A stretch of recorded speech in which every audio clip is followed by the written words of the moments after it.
He never told anyone what he wrote. But that letter changed everything. This is a story of a man who carried the same memory for 40 years, and one afternoon, he finally let himself free.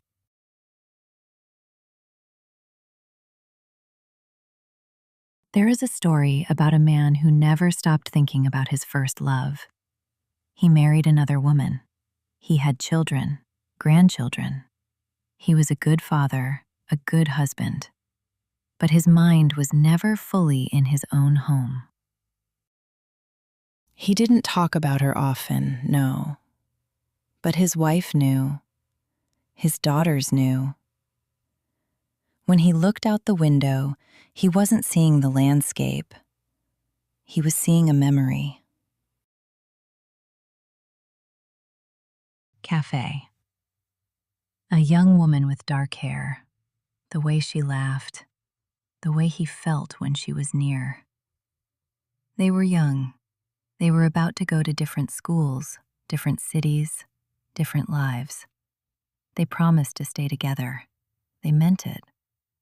But life had other plans. The letters became fewer. The calls became shorter. They never met again. A goodbye that was never spoken, because they were both too young, too unsure of what they had. 40 years had passed. She had died. But in his mind, like she was still there, still young, still waiting for the ending they never had. They both loved walking on the ocean shore. He still goes there sometimes, just to feel close to the time when the future still felt bright and promising.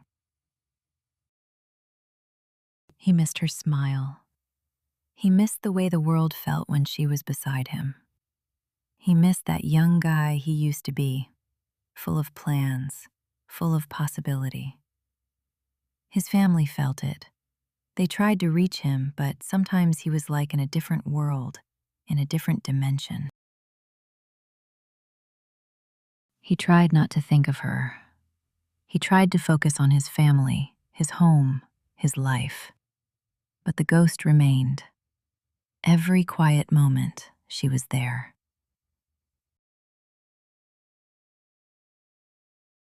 One afternoon, he was sitting in his armchair by the window, the same chair he always sat in, holding a photo album, watching the afternoon light slowly shift across the room. He didn't mean to fall asleep, but his eyes grew heavy, and the soft light wrapped around him like a blanket. In his dream, she was standing by the ocean, the same shore they used to walk along, their footsteps side by side, the sound of waves wrapping around their silences. She turned to him and smiled, just at peace. And in that peace, he understood. She was already free. He was the one still holding on.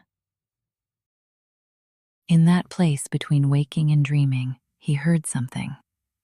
Not a voice from outside, but a question that surfaced from somewhere deeper. I've seen this before. When a person carries the same weight for decades, the mind eventually offers a doorway. A small question, a quiet opening, a spontaneous insight. That question was this: what would you have wanted to say her if you had the chance? He woke up with the question still in his chest. What would you have wanted to say to her if you had the chance? And he reached for a pen.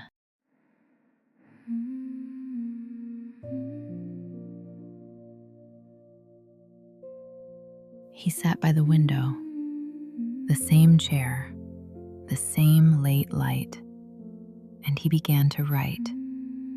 Words that came from somewhere deep, a place he hadn't visited in years. Words he had never said aloud. Words he had only carried. He didn't write to her. He wrote to himself, to say what had stayed silent for 40 years, to close a door that had been open too long. When he finished, he folded the paper slowly and placed it in old drawer. the one where he kept things he wasn't ready to throw away. And he closed it, gently, not in anger, not in defeat, in peace.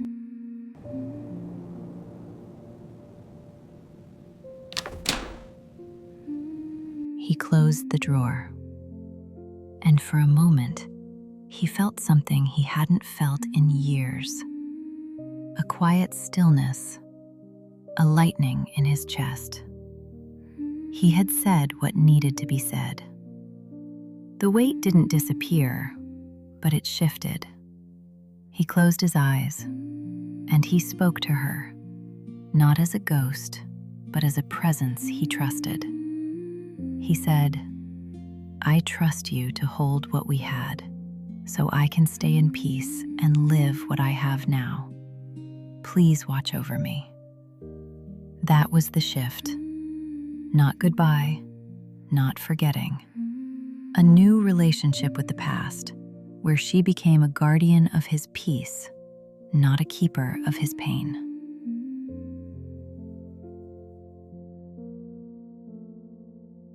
He never forgot her, but he stopped looking back. He started living in the room he was already in, and his family felt it. He was finally home. He made peace with the one he was now, and he asked her to watch over him. And in that asking, he found a quiet kind of freedom.